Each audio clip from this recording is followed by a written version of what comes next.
Jude, in his first few verses, Jude emphasizes his plan. His plan. And he starts off, or he begins, as we look at it, he begins with some very, well, with an impressive name for him, but some very impressive names.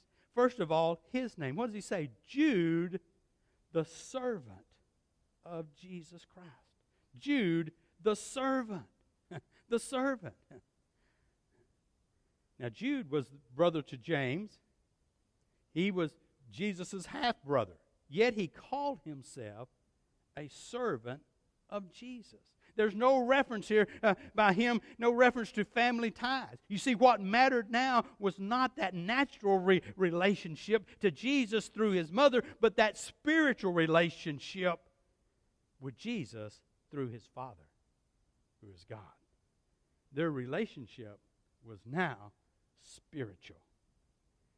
Another impressive name here. Notice what it says. Jude, the servant, that's the word servant, of Jesus Christ. Impressive name, Jesus Christ. Savior. Not only servant, but Savior. Jesus Christ. Notice all of that verse. Jude, the servant of Jesus Christ, and the brother of James, to them that are sanctified by God the Father, and preserved in Jesus Christ, and called. The Savior. What a name, the Savior. He was a servant to the Savior. Jesus Christ. You see, Jesus is the human name. Christ is the heavenly name. Jesus Christ. The name Jesus points to the man. The name Christ points to his ministry. And I'm sure as Jude thought of Jesus, who was his elder brother, I'm sure he was reminded of Jesus' goodness, and of his kindness and his thoughtfulness and his obedience. You see, as he thought back on his home, that earthly home when Jesus was there, that earthly home was just a suburb of heaven when Jesus was there. And I'm sure had been told the story about Jesus' birth and all the miracles and all that that took place. And I'm sure he thought it was amazing, but to him, probably it was only a story. But he saw only the humanity of Jesus at that time. But it is clear now in Jude's mind who Jesus was. He was the Savior.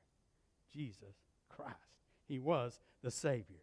His Savior. And Jude was now his servant. Impressive name, the servant, the Savior. But notice here in verse 1, notice the saints. He talks about the saints. Notice he says, Jude, the servant of Jesus Christ and brother of James, to them who are sanctified by God the Father and preserved in Jesus Christ and called. Notice the saints here. Notice their invulnerable position. There's three truths that we see here. We are sanctified, we are secured, we are selected.